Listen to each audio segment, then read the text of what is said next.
I was a college dropout. Why? Because as a freshman in college, I thought I should have a plan, and I didn't have a plan. And if I made a plan, I kept changing it. Why was I a college dropout? Because I was afraid to ask questions.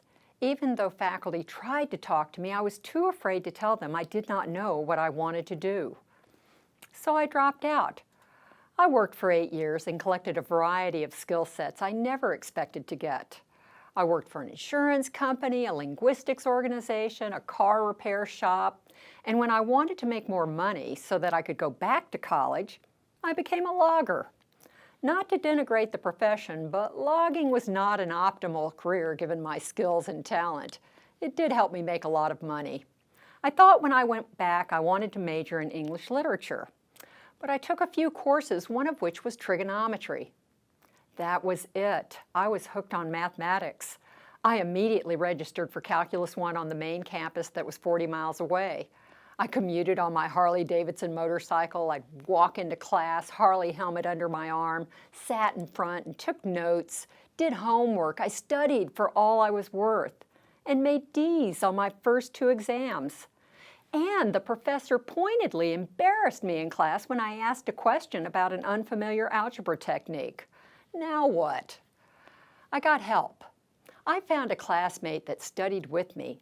Turned out that it helped her too.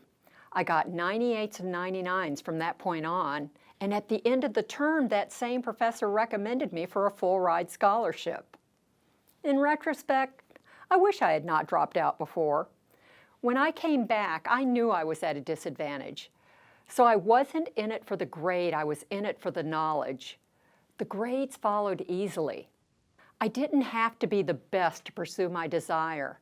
It didn't matter to me that math seemed to come so easily to everyone around me. What mattered was how much I wanted it and how hard I was willing to work to get what I wanted. I asked my questions. I sought help wherever I could find it, especially from my classmates. I got to know my professors. A few professors were not very inspiring, so I got to know the ones who inspired me. You are being inundated with so much information that you may forget all of the resources and support that we have at American University. So ask your questions. The best scholars are not the ones who have all the answers. They are the ones who enjoy saying, "I don't know, let's find out." All of my questions and experiences have helped me in my ability to look at problems from different perspectives. This flexible thinking helped me not just to be an excellent math teacher, it gave me access to leadership roles that I never expected I would take on when I finished my degree. Shirana, would you mind looking at these two?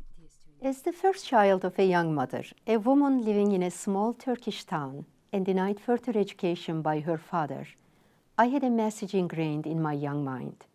Education is your only job. With these words, my mother sparked in me an intellectual curiosity. So I became an elementary school teacher. But her message about the importance of education was replaying over and over again.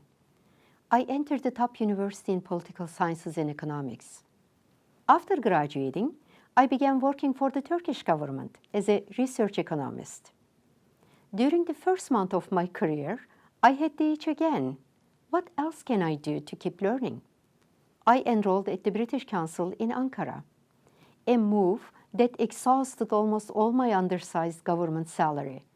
But to me, it was worth it. I was discovering a new tool to explore new worlds and new ways of learning. I managed to receive full government sponsorship for a graduate education here in DC.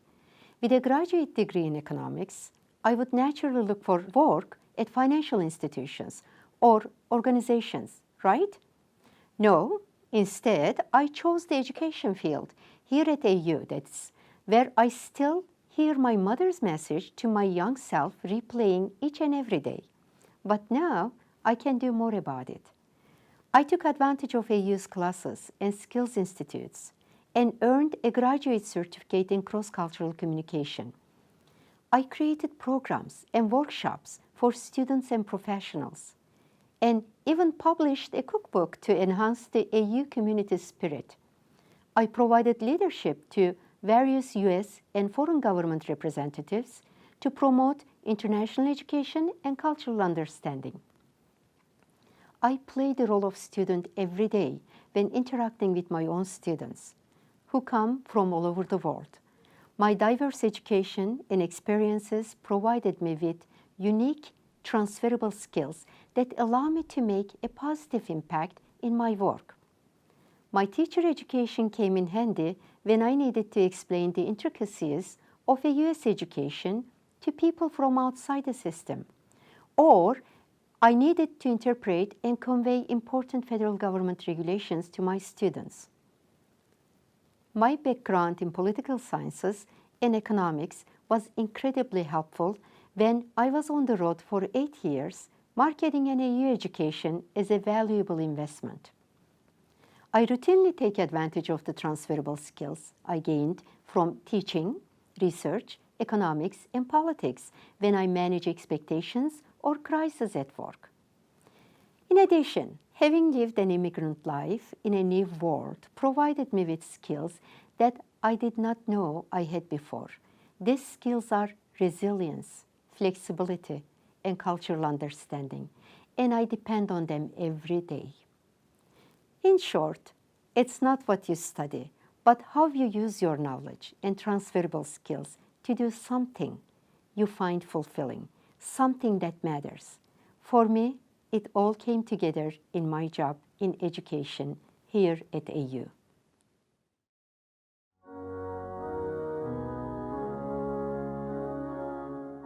Sometimes your path in life only makes sense when you look back upon it. I went to college to study Russian. It was the middle of the 1980s, and the Cold War was very much in full swing. And I wanted to learn this language that was so vital to fostering international understanding. In college, the study of language and linguistics really appealed to me, and the life of a scholar and a student of language was really attractive. And so it only made sense that I took the advice of my advisor and signed on for a 5-year combined degree BA/MA program. And in my year of grad school, I was given a graduate assistantship and responsibility for teaching an entire section of freshman level Russian. During that year, I was drawn greatly to the idea of being a teacher, but wasn't feeling particularly called to teach high school Russian somewhere. So I began to explore other options. A lot of my friends were applying to law schools, and I began to think that this might be an option for me. Perhaps my background in Russian would serve a practice in international law. While in law school, I was greatly drawn to constitutional, civil liberties, and civil rights law, and I began to imagine a career as an advocate for those who were being trampled by the system. My career in the law itself was varied. A year or so of general practice, a year of immigration law, a few years of legislative law, lobbying the DC government. So when after 5 years I began to discern a call to ministry, a call I resisted as strongly as I could, I began to wonder if my life was turning into a bunch of disconnected career segments: language scholar, teacher, lawyer. But then I realized that as a United Methodist minister, I could be all 3 of those things: scholar, teacher, advocate, that every part of my life up until that point was not a disjointed collection of career ideas, but was a meandering path on which I had been slowly accumulating the gifts and the experience necessary for the work I would do. And even then, my journey wasn't complete. What kind of ministry was I meant to be in? And there, at neighboring Wesley Theological Seminary, the American University campus loomed, and the opportunity to do my pastoral internship with a campus ministry presented itself. And so I set up an interview with Reverend Joe Eldridge and a group of students from the Protestant community. And after I had that meeting, I knew that that was where I wanted to be, and have been ever since. Now, people have sometimes asked me if I regretted going to law school, given how expensive it was and that I didn't stay in the practice of law. The thing is, the Mark Schaefer who didn't go to law school, I don't know how his life turned out. I only know how my life turned out. That person who didn't go wouldn't be me. Every part of my career journey was a thread in the tapestry of my life, woven together as an integrated whole. I'm still that Russian major, that language teacher, that attorney, that minister. And every piece that came before has been an important part of the pieces that have come later. The most important takeaway for me is that in our lives we experience an evolving sense of calling. The call upon our hearts toward a particular kind of work grows and develops over time and takes us on a path we might never have predicted, but which can become a wondrous and meaningful journey if we let it. Whose broad stripes and bright stars through the perilous. One of the most important lessons I learned in college is one's success is not only determined by what we know, that's called competency. We're also empowered by who we are, our identity, as well as who knows us and how they know us, or our networks. As a teenager raised in Southern Virginia, I watched my mom return to college in her 40s, major in what she loved, sociology, and even pledge a sorority with 19 and 20-year-olds.